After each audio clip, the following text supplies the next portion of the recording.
I would love to move on to Google ISVs for PDR specialists and then for as a PE or a partner engineer.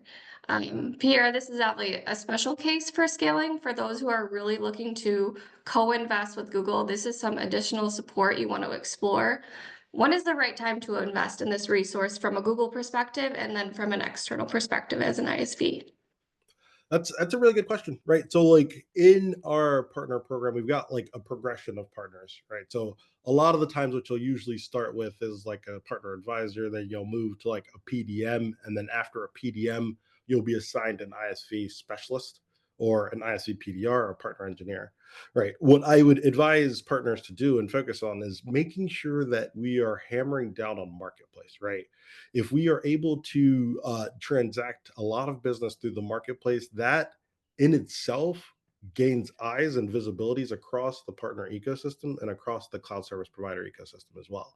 And I know that a lot of different partners, right, don't necessarily set up executive alignment internally before they kick off a partnership with a cloud services provider. Something I'd suggest my partners to do, and something that I'd suggest the ecosystem to do, is make sure that you've got buy-in and alignment internally within your organization before even kicking off your partner with that cloud services provider.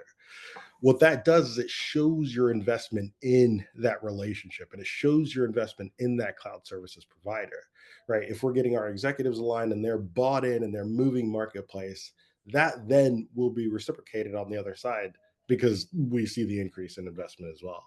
So making sure that we're hammering down on marketplace, making sure that we are getting that executive alignment will then create the flywheel to then be able to get access to additional resources later on. That call out because that's something that advisory teaches from a marketplace approach and marketplace first approach anyways. You always want to make sure that everyone has some sort of expectation of why you're implementing this into your business. So why are you doing marketplace? How is this going to affect finance, the executive team, legal, you name it? You also want to be doing that with your partnerships so that nobody's joining a call surprise. They know that there's potentially some outcomes for them to own, but you always want to make sure that everybody in the ship is sailing in the same direction, whether that's internally with your marketplace approach or what you're going to be doing to scale with Google. And Exactly. And then, sorry, go ahead. no, you're fine.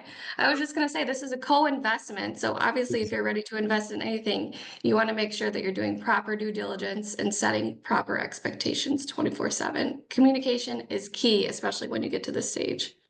Exactly. And you might not like be assigned an ISV PDR or a partner engineer immediately, right? And that's fine and that's okay.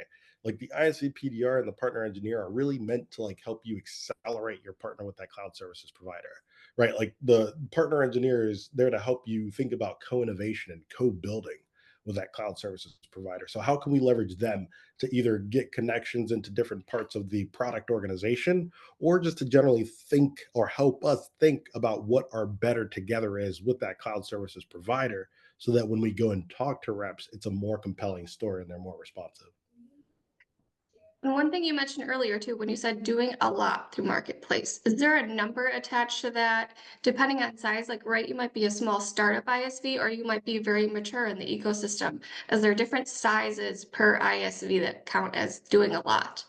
That's a really good question, and you might ask 100 people and get 100 different answers. Okay. So a good rule of thumb, right, is I would aim for at least $1 million annually through the marketplace. Now, that again is just my own thoughts, my own mind. There's no like program or metrics behind that.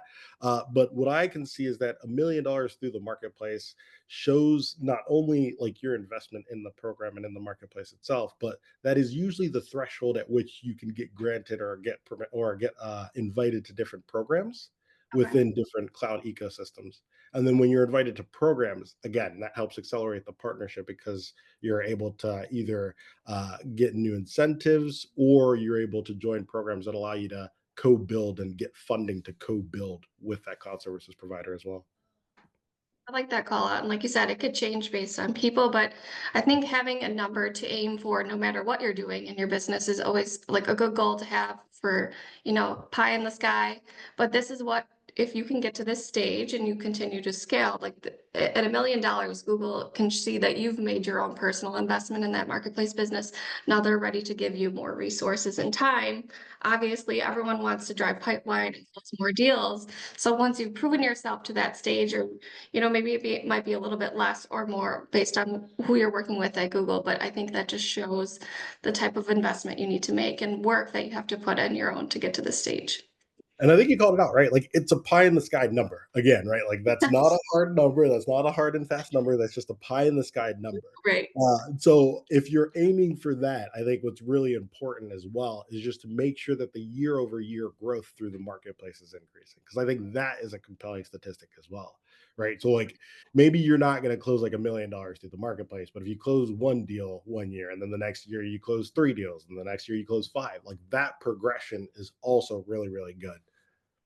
Love that, because that's something when I was in my previous role, when I was doing tons of marketplace as a reseller, the numbers started off small, but the year over year growth percentages became significant year over year because of how much more we were shoving in that direction, better teaching sales, when to approach the conversation for marketplace, and what it does for the end customer. So those are two great things to highlight and monitor as you're working with Google.